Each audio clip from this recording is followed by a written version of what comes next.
এই বিক্রিয়া ঘটে হচ্ছে দুইটা কন্ডিশনের উপরে। এক নম্বর কন্ডিশন হচ্ছে আমার একটা লঘু ক্ষার লাগবে, আর দ্বিতীয় কন্ডিশন হচ্ছে আমার কি লাগবে, আলফা কার্বনে হাইড্রোজেন বিশিষ্ট দুই অণু অ্যালডিহাইড লাগবে।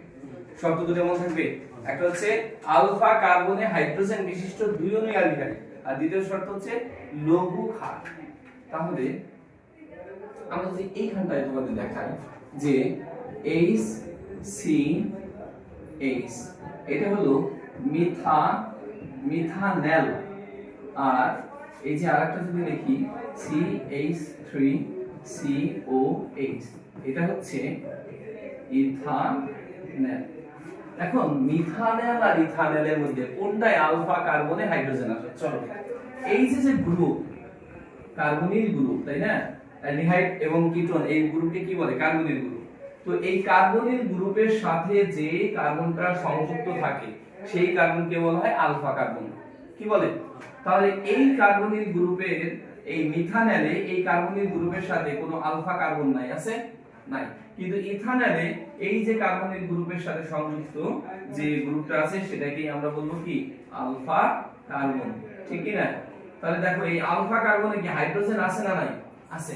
সুতরাং এইটা হচ্ছে আলফা কার্বন বিশিষ্ট এক অণু অ্যালডিহাইড, কিন্তু এটা কিন্তু আলফা কার্বন বিশিষ্ট অ্যালডিহাইড নয়। তাহলে এই আলফা কার্বন বিশিষ্ট দুই অণু অ্যালডিহাইড লাগবে। চলো আমরা দেখি কেমনে করব। CH3COH, এই এক অণু অ্যালডিহাইড, আর এক অণু অ্যালডিহাইড আমি এইভাবে লিখব HCH2CHO। তাকে আমি বিক্রিয়া দেব লঘু ক্ষার NaOH, সোডিয়াম হাইড্রোক্সাইডের সাথে।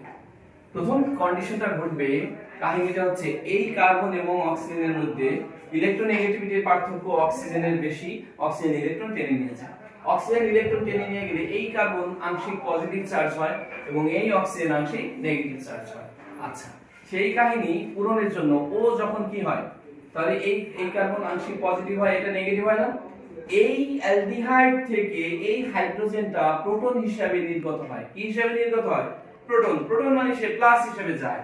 প্লাস হিসাবে গেলে ওই গ্রুপটা, তাহলে ও যদি প্রোটন হিসাবে যায় ও কি হয়? নেগেটিভ হয় না?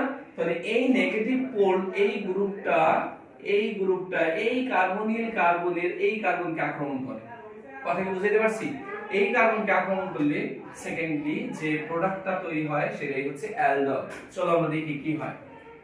CH3CH, তাহলে এটা থাকলো। এইখানে এই দ্বিবন্ধনটা ভেঙে গেল, সিঙ্গেল বন্ড হইল, এবং এই অক্সিজেন আর এই হাইড্রোজেন মিলে এই যে একটা OH। আচ্ছা, তারপর এর সাথে কি যুক্ত হইল? CH2CHO। এই গ্রুপটার নাম কি? এইটা যদি আমি এক নাম্বার কার্বন ধরি 1 2 3, তাহলে এই গ্রুপটার নাম, এই যৌগটার নাম হলো 1 2 3 হাইড্রক্সি।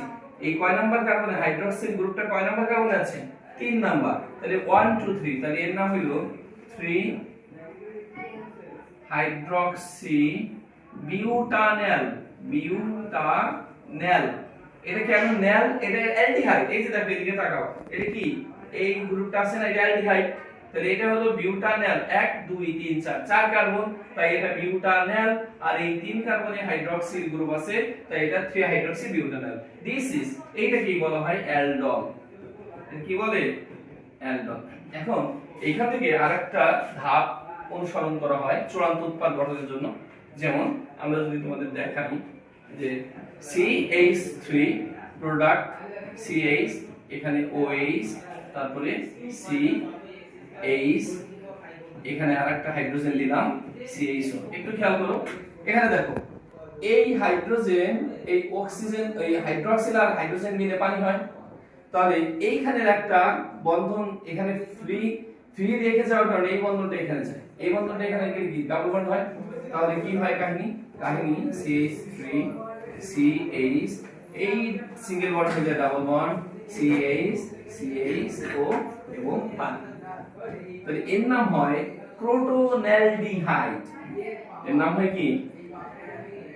ক্রোটোনেলডিহাইড। তাহলে মোরাল অফ দ্য স্টোরি আমরা বলতে পারি যে অ্যালডল ঘনীভবন বিক্রিয়ায় কি ঘটে, লঘু ক্ষারের উপস্থিতিতে আলফা কার্বনে হাইড্রোজেন বিশিষ্ট দুই অণু অ্যালডিহাইডের বিক্রিয়ায় বিটা হাইড্রক্সি বিউটানল তৈরি হয়, যেটাকে আমরা অ্যালডল বলি। মূলত এখানে অ্যালডিহাইডের অ্যাল্ড আর অ্যালকোহলের অল মিলে এই দুইয়ের সংমিশ্রণের নাম হয়েছে অ্যালডল। জৈব রসায়ন এটা খুব ইম্পর্টেন্ট বিক্রিয়া। থ্যাঙ্কস।